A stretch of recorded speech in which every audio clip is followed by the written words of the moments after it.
ñu ngi leen di nuyu di leen jaajëfal yéen ñi sur chaîne bi di Xalaat TV ñu leen di dalalaat ci seen jàngatu bés bi te nag dañuy revenir ci kaw Ousmane Sonko ak ndaw si di Adji Sarr muy dossier boo xam ni dañ leen waxoon ni dañ ciy dem étape par étape bu ñu sañoon sax dañuy bàyyi ba yegg ca cappaandaw ga door ci def benn taxaw seetlu bu yaatoo yaatu mais puisque ñu baree bari ci abonné yi chaque jour dañuy xaar ci mbir mi donc li ñuy def mooy étape bu ci nekk lépp luñ ci xam ñu def ci benn vidéo woyofal ko ba mu neex a comprendre ndax kaa yu ni mel li gën a jaxase xelu sénégalais yi mooy ñi seen xam-xam màcc ci wàllu yoon te bari ñu ciy àddu parfois kàddu yi dafay technique trop ba sénégalais lambda bi du saisir exactement dossier bi ba mu leer ci boppam. moo tax tey dañuy revenir ci kaw Ousmane Sonko ak xale bu jigéen bii di Adji Sarr ndaw si ko tuumaal ni daf ko jéemoon sàkku fan lañ ci toll. benn ndax viol am na fa waaw wala déet bu dee ni amul itam ñu gëstu complot bi ñan ñoo nekk ci ginnaaw te loolu waxoon nañ leen ni wóolu nañ ci suñu enquêteurs yi.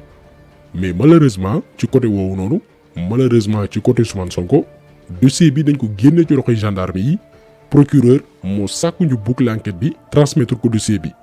lii la sénégalais war a xam d'abord gendarmerie mënatul dem au bout de ces investigations parce que dañ leen wax ni am ngeen jaaraama yem leen fii te jox ñu dossier bi. point bii nag lañ bëgg a leeral dooru ñëw ci teggi malaanu kiiraay Ousmane Sonko ak li ñu njort ni fa lañ jëm bu fekkee nit ñi tëgg lii lépp dañoo décider dem jusqu'au bout de leur logique. dañuy ñëw ci kaw viol bi ndax am na am déet yu bari doo ko bëgg a wax parce que Adji Sarr bu dul dara jigéen la te yàlla sax moo bëgg ku leen di suturaal mais mbir dafay toll foo xamante nii pour que rek dëgg bi feeñ d'autant plus que ki ñuy tuumaal moom itam dafa yori njaboot dafa am yoo xamante nii du ñàkk ñu wax ko te ñu bari sax yëg nañ ko déjà kon nekkatul kumpa wax ko garaawatul. mais ci certificat médical bi ñuy jébal Adji Sarr gannaaw bañ ko jëlsee ci guddi gi dem ak moom hôpital li rapport médical bi fësal mooy ndaw xale bu jigéen bi dem na bu yàgg dañoo bind ci rapport bi déchirure ancienne de l'hymen ba ndaw li demee yàgg na mais ba tey loolu du justification mën nga sax ñàkk ndaw par exemple en 2010 mais nit violé la en 2021 ñàkk ndaw taxul jigéen bon mais rapport bi dafa ñëwaat ne aucune lésion vulvaire nañ ñu bal mais dañuy expliquer ni mu demee. maanaam ci awra ku jigéen ki nemmeekuwuñ ci daray coppite luy firndeel ni ab saakara wala beneen mbir dugg na cim déet ci waxtu yi weesu loolu li muy signifié mooy pénétration amu fa. beneen mbir bi ñu nemmeeku ci rapport médical bi mooy waxuñ ci benn yoon mbiru maniyu médecin bi def certificat médical bi du fenn fu mu waxee toq maniyu bu ñu fekk ci Adji Sarr kon wàllu test ADN moom mën nañ ko tegee nële ndax nekkatul ordre du jour parce que pénétration amul. benn trace su sperme duñ ko fekk fenn ci rapport médical bi donc lii mooy li ma tax xam d'abord balaa ñuy ñëw ci naka la procureur de la république def ba dëpp carte yi.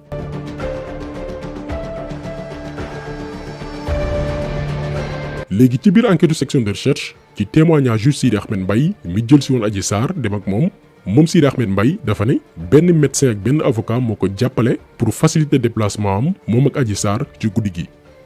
léegi comme que ci mbiru Adji Sarr ak Sonko moom dès le début dañ ne viol wala complot la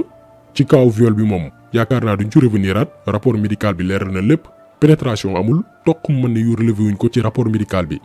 léegi mu des mbiru complot bi maanaam ñen ñoo làkku ci ginnaaw Sidi Ahmed Mbaye ak Adji Sarr yi nga xamante nii ñu ndaw lañ ci mbir mi waxoon nañ leen ni bu ñu bàyyee gendarmerie wéyal liggéeyam yuuxu dina jib fuñ ko foogeewul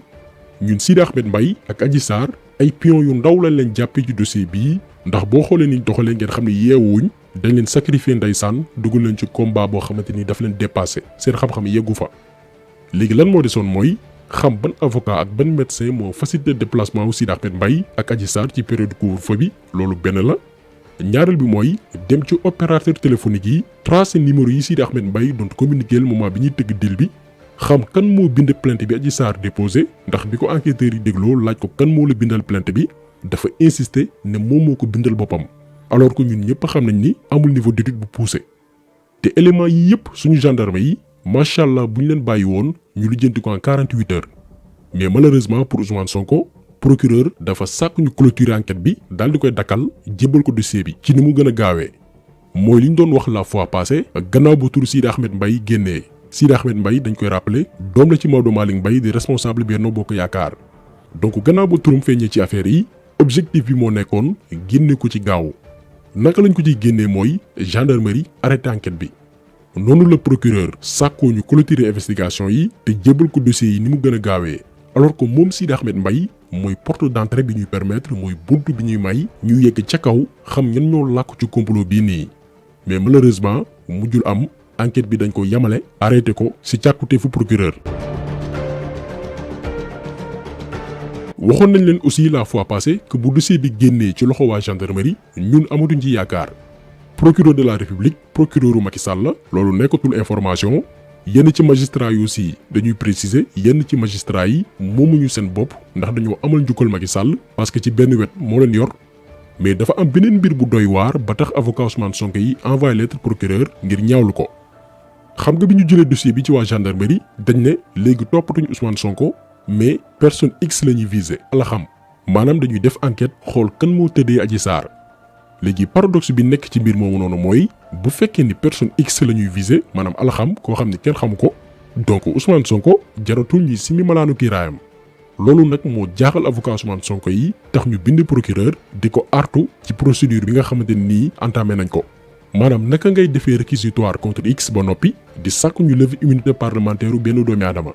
soit ñu ne Ousmane Sonko la ñuy topp directement fësal li ñu bëgg mu leer wala ñu topp réquisitoire contre X def seen investigation ba xam X boobu ñuy wax mooy kan te bu loolu amee dootuñu toppaat Ousmane Sonko lii mooy problème bi actuellement ci dossier bi. léegi nag ñun jàpp nañ ni dossier bi li ci des lépp politique la ndax bu ñu sukkandikoo ci rapport médical bi rapport bi Adji Sarr déposé gendarmerie bi porté plainte médecin bi ko def nee na waxtu yu mujj avant xale bu jigéen bi di yegg si hôpital gis ñu dara luy mandargal sëy rax ci dolli mentionné wu ñu benn toq mani bu ñu prélevé ci moom wala boog dafa am beneen xeetu viol bu bees Sénégal te ñun xamuñu ko en tout cas ñun ñëpp ba ñu déggee viol dañoo yaakaaroon ni ndaw si dañoo yegg ci kawam wala sax bu nekkul Ousmane Sonko dañoo foogoon ni kenn ci gaay yi ku jël si woon ci guddi gi yóbbu ko moo ko tëddee door koo yóbbu hôpital su ko defee ñu bind ci rapport bi ne ndaw si sëy nañoo ak moom mais médecin bi ko xool moo ne gisul luy nduroog sëy waxuma la ak lu ñuy forcé kon gisatuñ intérêt di lever immunité parlementaire wala boog dafa am leneen lu ñuy préparer lu ñu xamul ñun personnellement am na lu ñuy xalaat am na lu nekk suñu bopp mais duñ ko waxagum en tout cas ñi seetaan film américain bi de la chute du président dinañ comprendre fu ñuy waxee. ci film boobu noonu ba ñu bëggee woon fexeel président Alan Trumble dañoo jël ay empreinte benn garde rapproché muy Mike Banning daal di koy taqal ci arme yi war a rey président Alan Trumble après loolu bi ñu attaqué président bi ba waa FBI def ay prélèvement effectivement ay empreinte Mike Banning lañ fa fekk alors que moom yëgul tinul fekk gars yi jëloon nañ ay empreinte lu yàgg a yàgg daal di koy def ci arme yi war a rey président bi donte ci kaawu Sonko bi cas de figure yi bokkul mais juste pour wal leen naka la ñu mën a jëlee li bokk ci yow moo xam say empreinte moo xam sa ADN ba ci sa groupe sanguin te du ko yëg def loolu benn crime boo xamante ni yow yëgoo tiinoo laale woo ci ku weddi laajal Mamadou Dia wala nga dem visiter histoire am bi muy prôné ngir séparé wu ak politique bi ñu France bàyyee ñu am suñu souveraineté bopp dañ ko jiñ coup d'état tëj ko fukki at ak ñaari kaso te mujjul fenn bi muy génn kaso fekk na ñëpp fàtte ko lu baree bare raw ko carrière politique am demeetul noonu pour wal leen ni Sénégal dafa yàgg bari ñu sadik gars yi ils sont prêts à tout pour éliminer la avec tous les moyens possibles. ñun nag foogoon nañ ni kaawu Sonko bi comme que deal bi setul comme ni mu waroon setee parce que ñun ñëpp gisandoo nañ ni failles yi def ci bari lool amateurisme daf ci nekk yaakaaroon nañ ni dañuy classer dossier bi Sonko itam bu ci noppee gën a xoolaat boppam defaraat entourage am mais li ñu seetlu mooy gars yi nanguwuñu bàyyi ndax daa mel ni bii mooy seen sànni tàccu. gis ngeen jeunes yi ñu jàppoon ci koñ Ousmane Sonko yaakaar naa ni yéen ñëpp yéen a suivre conférence de presse frappe bi ñu organisé woon non seulement dañ leen di torturer torture yu métti métti mais ñun li ñu gën a jaaxal ci mbir yi mooy buñ la jàppee dañ lay laaj yow ban xeet nga bokk. li ci ëpp ñoom bu ñu la jàppee man personnellement li ñu lay wax mooy yow ban saaru xeet nga joolaa nga wala séeréer nga wala leneen nga jàpp nañu ne même. ñaawteef bu ñu taxoon a jug sax waruñ la laaj yow ndax yow joolaa nga wala séeréer la. lii lu garaaw la loo xamante ni buñ ci deful attention mën na taal Sénégal yaakaar naa ni muy Ousmane Sonko moo xam muy Macky Sall wala bépp leader politique bu nekk Sénégal am nga ay militants ak ay sympathisants joolaa pël séeréer soose wolof bambara mankaañ ak bépp xeet bu mu mënti doon dépassé nañ jamono joo xamante ni nit dafay topp nit parce que xeet bi la bokk wala diine bi la bokk. lii buñ ko bëggee indi ci espace politique bu Sénégal na ku nekk waajal sa bopp dem dëkki feneen te xam ne yeewoo Sénégal wóorutul kon suñu takk der yi bu ñu nangu ku leen dugal ci mbiru ethnicisme loo xam ni dëkk yi ko doon fowe yépp daan ko caaxaanee dafa mujj tàkk. lan mooy jàpp nit di ko laaj yow ban xeet nga bokk wala dañu bëgg a taal Sénégal lii benn sujet la bu spécial boo xamante ni am na daañ ci ñëwaat ndax ci nguuru Macky Sall ñi ngi fooye loo xamante ni bés bu sottee ci guerre civile la ñu jëm dinañ dem ci ay divergence entre waaso yoo xamante ni kenn ci ñun dañ koy bamtu kenn ci ñun du ci mucc nañu def lu leen neex mais ngalawaay nañu bàyyi ak suñu réew ci jàmm ak salaam bàyyi ñu ak cohésion sociale bi nga xamante ni moo mës a nekk suñu taaru réew kon taxaw seetlu bi tey loolu woon ñu ngi leen di gërëm di leen jaajëfal di leen di daje incha allah beneen yoon ci beneen jàngat jaa ngeen jëf